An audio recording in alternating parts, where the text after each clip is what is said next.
ಮೀನರಾಶಿಗೆ ಗುರುವಿನ ಬಲ ಅಷ್ಟಕ್ಕಷ್ಟೇನೆ. ಜನ್ಮದಲ್ಲಿ ಶನಿ ಮುಂದುವರಿತಕ್ಕಂಥದ್ದು, ವ್ಯಯದಲ್ಲಿ ಬರ್ತಕ್ಕಂತಹ ಹಲವು ತ್ರಿಗ್ರಹ ಪಂಚಗ್ರಹ ಯೋಗಗಳು, ರಾಹು ವ್ಯಯದಲ್ಲಿ ಆಲ್ರೆಡಿ ಇರ್ತಕ್ಕಂಥದ್ದು, ಇರುವ ಸಮಸ್ಯೆಗಳು ಇನ್ನಷ್ಟು ಉಲ್ಬಣ ಆಗ್ತಕ್ಕಂತಹ ತಿಂಗಳಲ್ಲಿ ಇದ್ದೀರಿ. ಈ ತಿಂಗಳು ಅಷ್ಟೇ, ಮುಂದಿನ ತಿಂಗಳು ಅಷ್ಟೇನೆ.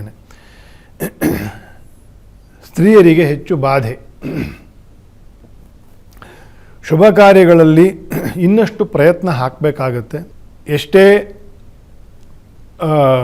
ಚಾಲೆಂಜಸ್ ಬಂದರೂ ಕೂಡ ನಾವು ನಮ್ಮ ಪ್ರಯತ್ನ ಬಲದ ಮೇಲೆ, ನಮ್ಮ ಕ್ರಿಯಾಶೀಲತೆಯ ಮೇಲೆ ನಮಗೆ ಯಾವತ್ತೂ ವಿಶ್ವಾಸ ಇರಬೇಕು. ಉದಾಸರಾಗಬಾರ್ದು.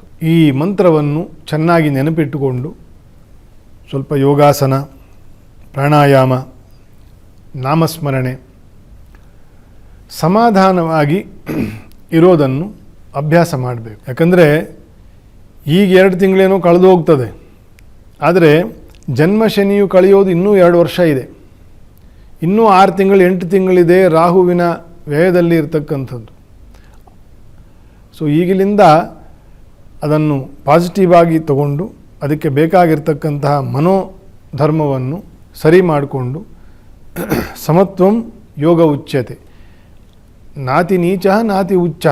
ನಾನು ಆ ಕಡೆನೂ ಬೀಳಬಾರ್ದು, ಈ ಕಡೆನೂ ಬೀಳಬಾರ್ದು, ನನಗೆ ಈಗೋನೂ ಬೆಳಿಬಾರ್ದು, ಡಿಪ್ರೆಷನ್ನೂ ಆಗಬಾರ್ದು. ಇದರ ಮಧ್ಯೆ ಇರತಕ್ಕಂತಹ ದಾರಿಯೇ ಯೋಗ ಮಾರ್ಗ ಅಂತಂತ ಕರೆಯೋದು.